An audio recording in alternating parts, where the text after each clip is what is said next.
आज हम डिस्कस करेंगे एवरेज स्पीड। इससे पहले वीडियो में मैंने आपको डिस्टेंस और डिस्प्लेसमेंट के बारे में बता दिया था। देखिए एवरेज स्पीड क्या होती है, इसको डिफाइन कैसे करते हैं। इसको लिखते हैं is defined as the ratio of total distance travelled by an object to the total time taken by the object, that is average speed is equal to क्या हुआ, total distance upon total time. आइए इस term को समझते हैं average speed होती क्या है। जैसे कि आपसे पूछा गया है आपका एवरेज मार्क्स पर सब्जेक्ट कितना है। आपसे पूछा गया, मान लीजिए आपने कोई आपके सब्जेक्ट से, मान लीजिए आपने 10th क्लास का एग्जाम दिया है, आपके सब्जेक्ट रहे होंगे Hindi, English, maths, science, social science, social studies को बोलते हैं, और आपका क्या है ड्राइंग रहता है या आप संस्कृत लेते हैं, जो सब्जेक्ट मान लेते हैं सब्जेक्ट्स। अब आपके टोटल सब्जेक्ट कितने हैं, 6 सब्जेक्ट आपके टोटल, ठीक है। अब देखिए मान लीजिए आपने मार्क्स पाया, इसमें आपने 80 पाया, इसमें मान लीजिए आपने 90 मार्क्स ऑप्टेन किया, इसमें मान लीजिए 60 ऑप्टेन किया, साइंस में मान लीजिए 80 ऑप्टेन किया, सोशल स्टडी में 70 ऑप्टेन किया, ऐसे ऐसे मान लीजिए इसमें भी 90 आपने ऑप्टेन किया, ठीक है। आपसे पूछा गया, क्या पूछा गया, मार्क्स पर सब्जेक्ट पूछा गया। क्या पूछा गया, मार्क्स पर सब्जेक्ट अगर आपसे पूछा जाता है आप कैसे निकालते हैं। तो देखिए टोटल मार्क्स ऑप्टेन, कितना मार्क्स ऑप्टेन हुआ ये देखिए, यहाँ पे ये हो गया, इसको ऐड करिए 8 9 17 17 प्लस 6 23 प्लस 8 आपका हो जाएगा 32 प्लस 7 करेंगे 39 प्लस 9 कितना जाएगा 48। क्या मार्क्स आ गए 48। एक बार फिर से कैलकुलेशन चेक कर लीजिए, 8 plus 9 17 plus 6 23 plus 8 32 sorry 23 plus 8 32 plus 7 आपका होगा 39 प्लस 9 48, ठीक है। तो ये देखिए कितने में आया है, आपका कितने सब्जेक्ट यहाँ पे है, टोटल नंबर ऑफ सब्जेक्ट्स है 6 सब्जेक्ट, ठीक। देखिए यहाँ 6 सब्जेक्ट है, आप उसको क्या करेंगे 480 डिवाइड बाय 6 आपका आ गया पर सब्जेक्ट मार्क्स आ गए, इसको बोलते हैं एवरेज। अब देखिए यहाँ पे निकालिएगा आप कितना आ गया 6 8 48, यहाँ 0 लगाएंगे, ठीक है, मार्क्स पर सब्जेक्ट, ये आपका क्या होगा एवरेज मार्किंग ऑफ पर सब्जेक्ट, ठीक है। तो ये आपकी एवरेज मार्किंग है। उसी तरह से एवरेज स्पीड होती है, इसमें मान लीजिए कोई ऑब्जेक्ट है पर्टिकुलर डिस्टेंस ट्रेवल करता है, मान लीजिए सपोज हमारे पास एक पर्सन है, देखिए बेसिक कॉन्सेप्ट आपने क्लास 9 में पढ़ा है, लेकिन मैं चाहता हूँ थोड़ा सा फील लीजिए कि भाई ये एक्चुअल में होता है। अब देखिए यहाँ पर मान लीजिए हमारा एक डेस्टिनेशन पॉइंट मान लेते हैं डी है, ये बंदा चलना स्टार्ट किया, ठीक है। हम मान लेते हैं डिस्टेंस है, ये डिस्टेंस को कवर करने में, ये मान लेते हैं 100 मीटर की डिस्टेंस है, इसको कवर करने में इसको जो टाइम लगा, यहाँ का टाइम मान लेते हैं, इसको टाइम लगा 10 सेकंड, या मान लीजिए कुछ भी ले सकते हैं, मान लीजिए इसको 20 सेकंड लगा, ठीक है। तो देखिए यहाँ इसमें 20 सेकंड लगा, आपसे पूछा गया व्हाट इज एवरेज स्पीड, आप क्या करोगे, एवरेज स्पीड इक्वल्स आप लिखोगे इसमें टोटल डिस्टेंस कितना चला है 100 मीटर, आप लिखोगे यहाँ 100 डिवाइड बाय टोटल टाइम कितना है आपका 20, कैंसिल आउट कितना है 5 मीटर पर सेकंड। इसका ये मतलब है कि हर एक सेकंड में, इसका मतलब ये है जैसे ही 1 सेकंड बीतता है कितनी दूरी चल चुका है 5 मीटर। यहाँ पे ध्यान रखिएगा, इसको थोड़ा सा समझने की कोशिश करिएगा। देखिए एवरेज स्पीड मतलब आ रहा है 5 मीटर पर सेकंड, इसका मतलब ये है कि जो भी पर्सन है ये हर एक सेकंड में कितना चला है 5 मीटर की डिस्टेंस को ट्रेवल कर लेगा। तो ये इसकी क्या होगी एवरेज स्पीड होगी, भले ही बीच में कुछ भी नहीं होगी, बीच में कम हो ज़्यादा हो, लेकिन जैसे ही 1 सेकंड बीतता है कितना दूर चल चुका होता है 5 मीटर। तो आइए कुछ और इस पर बात कर लेते हैं, इसकी यूनिट और इसकी क्वांटिटी के बारे में। तो देखते हैं, इसको नोट करने की जरूरत नहीं है, तो मैंने आपको समझाने के लिए बताया। देखिए इसमें कुछ पॉइंट्स,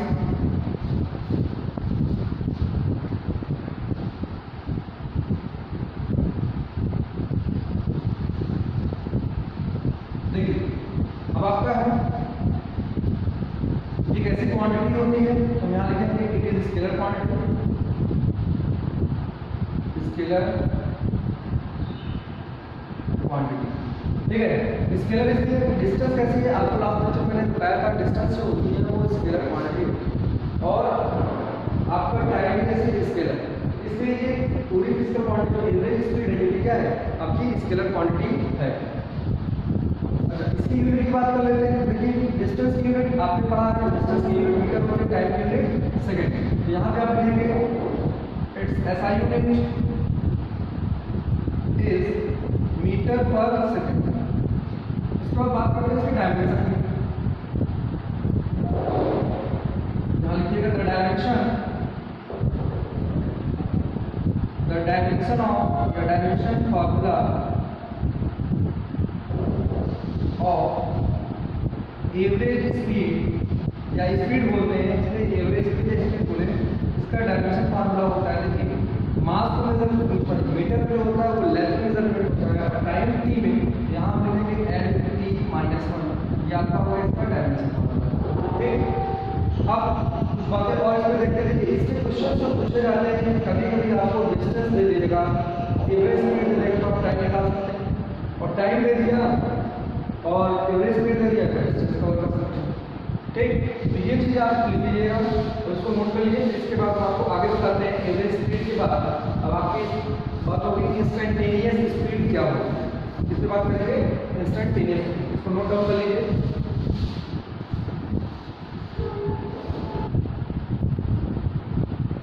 तो देखिए अब नेक्स्ट हेडिंग आपका है एवरेज वेलोसिटी, पहले देख लेते हैं, तो उसके बाद हम एवरेज के बाद इंस्टेंटेनियस देखते हैं। अभी हमारा एक टॉपिक है एवरेज वेलोसिटी। देखिए ये क्या होता है एवरेज वेलोसिटी।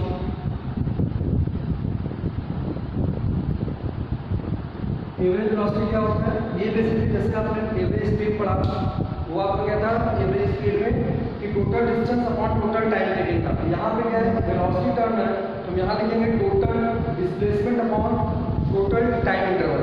तो देखिए यहाँ पे इसको डिफाइन करते हैं, यहाँ लिखते हैं it is defined as the ratio of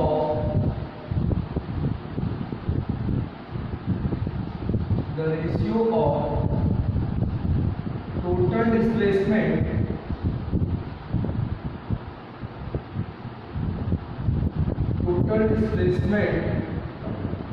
to the total displacement covered by an object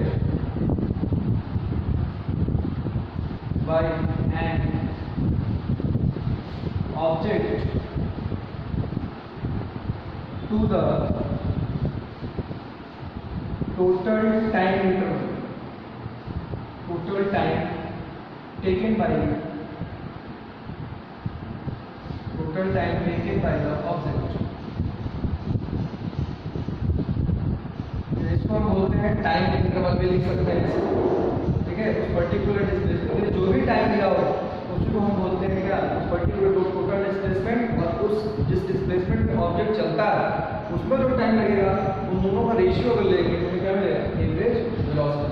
तो देखिए इसका फार्मूला क्या होगा, एवरेज वेलोसिटी इसको हम लिखेंगे टोटल डिस्प्लेसमेंट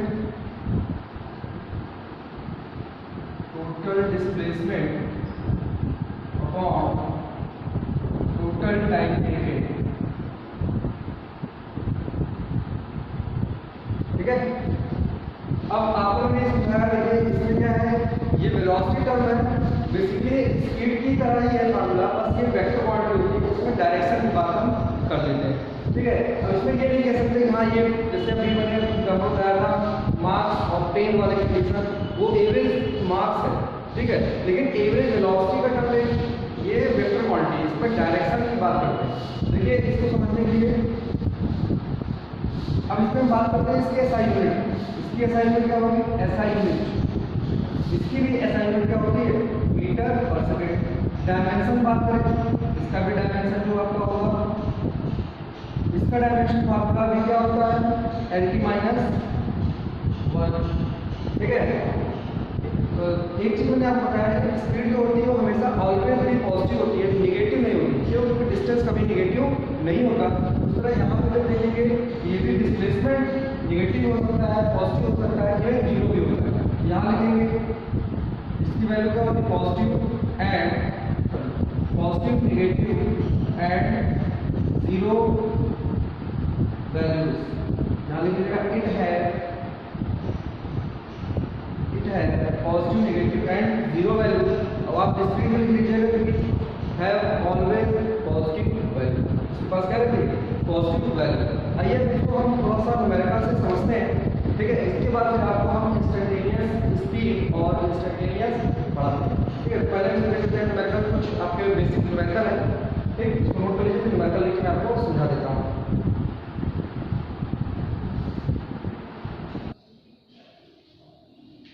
देखिए बच्चों न्यूमेरिकल है, इस तरह के न्यूमेरिकल आपने 9th की बुक्स में भी देखा होगा। देखिए क्या कर रहा है, a car cover distance d1 distance with speed v1, मतलब एक कार है जो d1 डिस्टेंस चल रही है कितनी स्पीड से, v1 की स्पीड से। दूसरा देखिए एंड नेक्स्ट v2 डिस्टेंस, मतलब वो दो डिस्टेंस कवर कर रहा है, तो v2 डिस्टेंस जो कर रहा है वो विद स्पीड v2, ठीक। अगला कह रहा है find the average speed of car during this period. देखिए इसको हम डायग्राम समझते हैं। मान लीजिए हमारे पास एक कार है, देखिए सपोज हमारे पास है कि क्या हुई, हमारी एक कार हो गई, ठीक है। ये यहां से स्टार्ट करता है, इनिशियल पॉइंट इसका ये है, ठीक है। हम मान लेते हैं ये इनिशियल यहां पे ले लेते हैं, ये इनिशियल यहां से स्टार्ट करता है। अगर ये पहला ये d1 डिस्टेंस ट्रेवल किया यहां तक पहुंचा, ये हमारा d1 डिस्टेंस है, यहां तक चला, किस स्पीड से चल रहा है ये v1 स्पीड से। फिर आगे चलता है, इसके आगे जब कवर करता है, ये आपकी डिस्टेंस है d2 डिस्टेंस कवर किया, ये मान लेते हैं d2 डिस्टेंस ट्रेवल किया, यहां पर आया, डेस्टिनेशन पॉइंट इसका यही है। इस तरह जो इसका वेलोसिटी थी वो कितनी थी v2। आपसे पूछा गया है एवरेज वेलोसिटी, आइए समझते हैं एवरेज वेलोसिटी का फार्मूला पहले लिखते हैं। Average velocity, sorry average speed पूछा है, average speed is equal to क्या हो जाएगा, फार्मूला आपका था total distance upon total time, ठीक है। अब आप तो कहेंगे सर इसमें टोटल टाइम दिया ही नहीं, तो देखिए इसमें टाइम आपको अलग अलग निकालना पड़ेगा। तो देखिए टोटल डिस्टेंस की बात करें तो डिस्टेंस हमारा क्या हो गया d1 प्लस d2, ठीक है। अब यहाँ देखिए टाइम मान लेते हैं, यहाँ पे टाइम कितना लगा होगा t1 और यहाँ पे टाइम जो लगेगा वो मान लिया गया t2। तो यहाँ देखिए अगर यहाँ पे टाइम t1 है तो हम पहले ये टोटल टाइम क्या हो जाएगा t1 प्लस t2। अब देखिए बच्चों इसमें हमें क्या करना है, ये हमें एज्यूम नहीं करना है, हमें टाइम अलग अलग निकाल के यहाँ वैल्यू को पुट करना है। देखिए वैल्यू पुट करते हैं,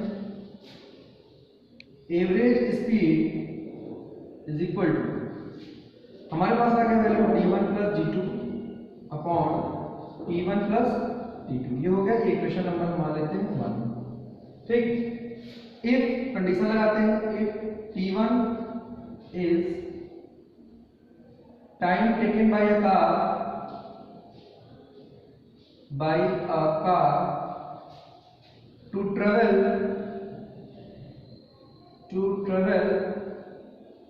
d1 डिस्टेंस, कितना चल रहा हो, अगर ये d1 डिस्टेंस चलता है तो उस समय टाइम कितना लिया t1। तो देखिए t1 की वैल्यू t1 इक्वल टू क्या जाएगा डिस्टेंस अपॉन स्पीड, तो डिस्टेंस कितना चला d1 और स्पीड कितनी हो गई, स्पीड इसकी है इस समय की v1। सिमिलरली हम t2 को भी लिख सकते हैं, सिमिलरली t2 अगर आपका टाइम हो, सिमिलरली अगर मान लेते हैं टाइम क्या है t2 अगर निकाले तो t2 क्या लिखेंगे d2 बाई v2, ठीक। आई होप आपको समझ में आ रहा होगा। देखिए अगर t1 टाइम है तो कैसे मैंने फार्मूला चेंज किया, speed equals to the distance upon time, मैंने टाइम निकालना चाहा डिस्टेंस अपॉन स्पीड हो गई, ठीक है। अब देखिए यहाँ क्या करना है, आपका t1 निकल गया t2 निकल गया, ये वैल्यू उठा के कहाँ दी अपने इक्वेशन फर्स्ट में रख दीजिए। तो देखिए यहाँ लिखते हैं फ्रॉम इक्वेशन फर्स्ट, और ये वैल्यूज को हम पुट करते हैं, इसको मान लेते हैं सेकंड इक्वेशन। यहाँ लिख सकते हैं फ्रॉम इक्वेशन फर्स्ट एंड, इसको साफ से लिख दिया जाए, ये इक्वेशन मान लीजिए सेकंड है, ठीक। From equation first and equation second, देखिए यहाँ क्या लिखेंगे t1 t2 की वैल्यू कहाँ रखनी है, इस फर्स्ट इक्वेशन रखनी है। देखिए हमारा फार्मूला क्या बनता है, average speed is equal to value है हमारी d1 प्लस d2। अब देखिए टाइम t1 टाइम कितना है d1 बाई v1, यहाँ हम लिखेंगे d1 by v1 plus d2 by v2। अब देखिए आपको एक कंडीशन लेनी पड़ेगी। अगर हम मान लेते हैं सपोज अगर ये कार जो है सेम डिस्टेंस ट्रेवल करती है, ये तो हो गया एवरेज का आ गया, ये आपका रिजल्ट है इस पर्टिकुलर क्वेश्चन के लिए। लेकिन जब आपसे पूछा जाता है इस तरह क्वेश्चन तो आपको एक एजम्पशन लेना पड़ता है। मान लेते हैं कि d1 और d2 आपस में बराबर हो, तो आपका आंसर क्या है?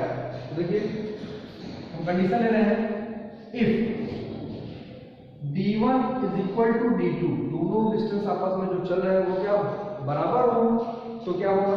देखिए यहाँ पे हम इसको मान लेते हैं d1 इक्वल टू d2, इसको हम लिख सकते हैं दिस इंप्लाइज दैट हम मान लिए क्या है d, इसको हमने एज्यूम किया यानी यहाँ पे इसको कहा कि हाँ d के बराबर है। ये टोटल डिस्टेंस जो कवर कर रहा है इसको हमने क्या मान लिया? d मान लिया। ठीक है, देखिए आप कैसे सॉल्व करना है इसको। सॉरी यहाँ पे d1 d2 क्या है आपस में बराबर है, इसको हमने माना d, वैल्यू पुट कर दीजिए। Average speed is equal to d plus d, यहाँ रखेंगे हम d plus d divided by, यहाँ देखिए d by v1 plus d by v2। ठीक है, अब देखिए इसको क्या करेंगे ऊपर ऐड करेंगे तो आएगा 2d, यहाँ से d कॉमन ले लीजिए, बचा क्या 1/v1 प्लस 1/v2। ये वैल्यू d से d कैंसिल आउट, इसको जब सॉल्व करेंगे बच्चों देखिए 1/v1 1/v2, यहाँ पे एलसीएम लेने कितना आएगा v1 into v2, इधर क्या आ जाएगा v1 से v1 कैंसिल आउट आएगा v2 प्लस v1। चलिए इसको सॉल्व करेंगे तो ये वैल्यू ऊपर चली जाएगी क्या है 2 times of v1 v2 divided by v1 plus v2। ये आप लोगों का क्या है एवरेज स्पीड, ये आपकी हो गई एवरेज स्पीड का फार्मूला। ये तब अप्लाई करना है आपको जब ये डिस्टेंस फर्स्ट हाफ का डिस्टेंस कुछ कवर करे, फिर नेक्स्ट हाफ का डिस्टेंस कवर करे और आपको क्या दिया जाए स्पीड दिया जाए, तो उस सिचुएशन में आप ये फार्मूला एप्लीकेबल है। ये तभी अप्लाई करेंगे, ध्यान रखिएगा अगर ये डिस्टेंस जो भी ट्रेवल कर रहा है उतना डिस्टेंस ये ट्रेवल करेगा, मतलब बोलते हैं फर्स्ट हाफ का डिस्टेंस जो ट्रेवल कर रहा है वो 5 मीटर है, next half is also 5 metre या 10 मीटर जो भी हो 5 मीटर बोले, क्योंकि देखिए मैंने कंडीशन क्या लिखा d1 और d2 आपस में क्या हो गए बराबर। इन केस बराबर नहीं होते तो आप इस फार्मूले में वैल्यू को पुट कर दीजिएगा। ठीक है, अगर ये बराबर रहेंगे तो डायरेक्ट v1 v2 रख के v1 प्लस v2। क्वेश्चन में से बोलेगा first half distance travel with speed v1 and second equal बोल दिया equal half distance travel with speed v2। तो ये फार्मूला आपके लिए क्या होगा एप्लीकेबल।